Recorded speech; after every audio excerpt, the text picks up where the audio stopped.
성경에 예수님의 비유가 40개가 기록되어 있습니다. 그 중에 16개가 돈이나 재물, 소유와 관계되는 말씀입니다.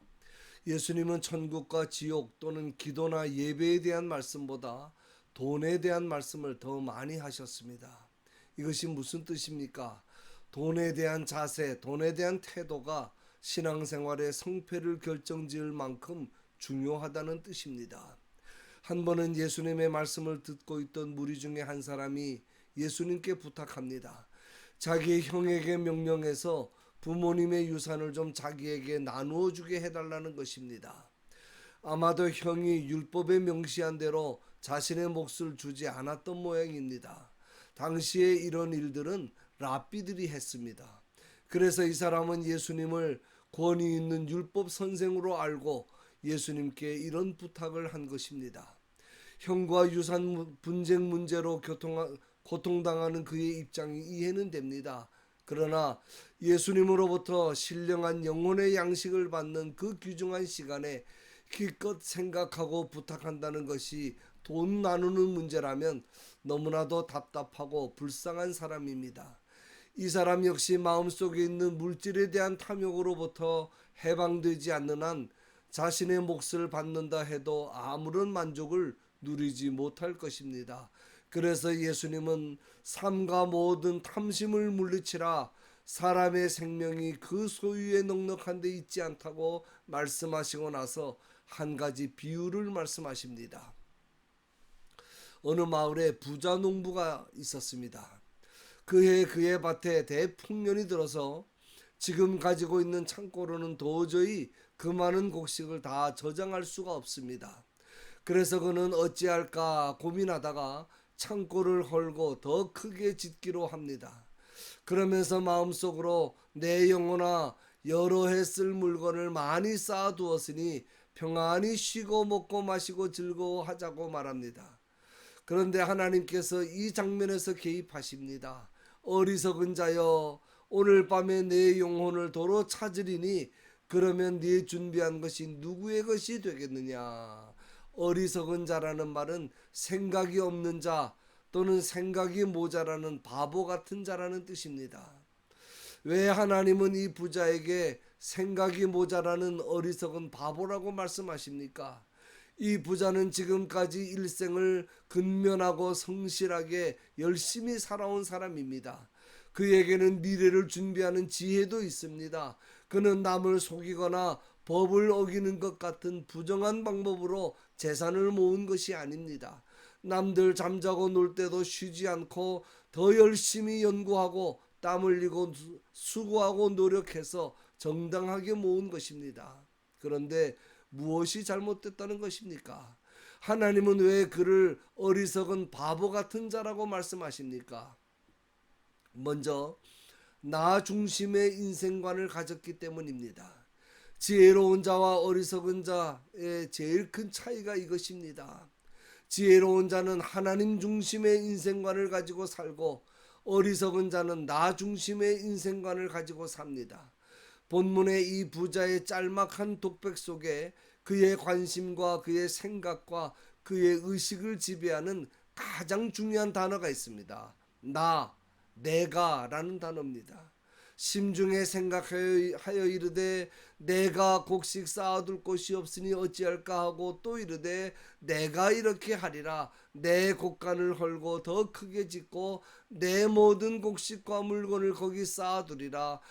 또 내가 내 영혼에게 이르되. 여러분, 이 사람의 삶의 주체가 누굽니까? 나입니다. 내가 수고하고 내가 노력해서 모은 재산이기 때문에 모든 것이 내 것이며 나를 위한 것이며 내 마음대로 할 수 있는 것으로 생각합니다.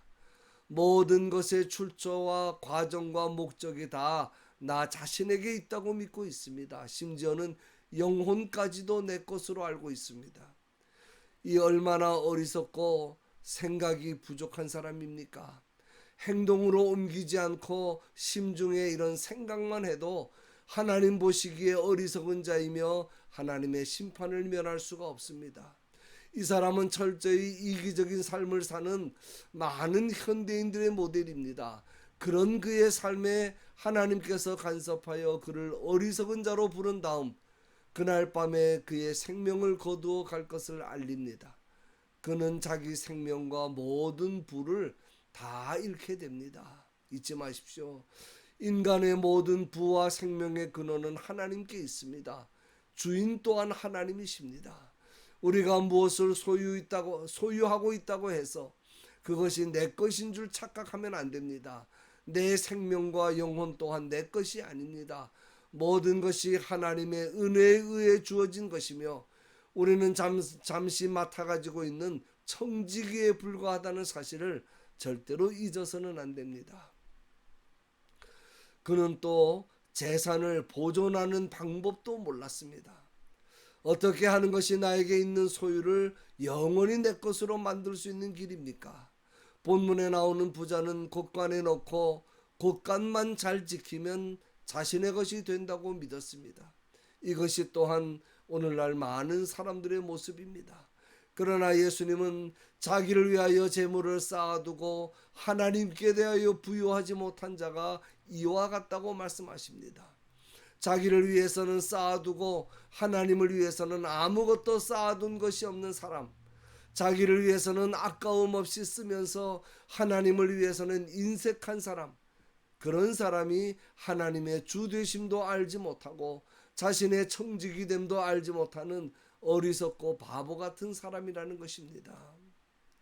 예수님은 이 비유를 말씀하시고 나서 곧이어 해설을 해주십니다. 한마디로 요약하면 하나님께서 너희가 이 땅에 사는 동안 필요한 모든 것을 책임지시고 공급해 주실 테니 너희는 이 땅에 재물을 쌓지 말라는 것입니다. 너희 소유를 팔아 구제하여 낡아지지 아니하는 배낭을 만들라. 곧 하늘에 둔 바 다함이 없는 보물이니 거기는 도둑과 가까이 하는 일이 없고 좀도 먹는 일이 없느니라. 이웃을 돕는 구제가 하늘의 보물을 쌓는 일이 되며 도둑에게 빼앗기지 않고 영원히 보물을 내 것으로 만들고 지킬 수 있는 방법이라는 말씀입니다. 잊지 마십시오. 돈이란 기회이며 은사이며 사명입니다. 많이 받은 만큼 책임과 사명도 큽니다. 따라서 하나님께서 우리에게 주신 만큼 책임을 물으실 것입니다. 그러므로 기회 주시는 대로 하늘의 보화를 많이 쌓으시기 바랍니다. 그것만이 남는 것이고 그것만이 영원히 내 것입니다. 그는 또한 영혼의 문제에 있어서도 너무나 어리석은 사람입니다.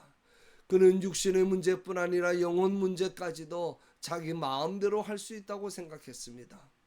그가 내 영혼아 여러 해 쓸 물건을 많이 쌓아두었으니 라고 말한 것으로 봐서 그는 영혼에도 관심이 있는 사람인 것을 알 수 있습니다.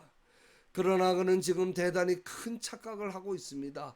영혼도 자기 것이고 재물이 영혼까지도 보호해 준다고 믿고 있습니다.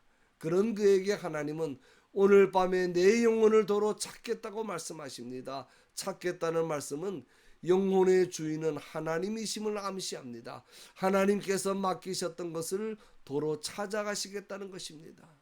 절대로 잊지 마십시오. 생명이나 영혼은 내가 주장하는 것이 아닙니다. 재물에 의해서 주장되는 것도 아닙니다. 하나님이 주시고 정하신 때에 하나님이 도로 거두어 들이십니다. 그는 또 영혼을 향해 평안히 쉬고 먹고 마시고 즐거워하자고 하는데 영혼의 안식이나 즐거움은 재물이나 세상 향락으로 가질 수 있는 것이 아닙니다. 그는 영혼의 안식과 영생을 위하여 무엇이 필요한지조차 모르고 있습니다. 그래서 어리석고 생각이 없고 바보 같다는 말씀입니다. 그는 여러 해 동안 연락에 잠길 줄로 생각하고 계획하던 바로 그날 밤에 죽었습니다.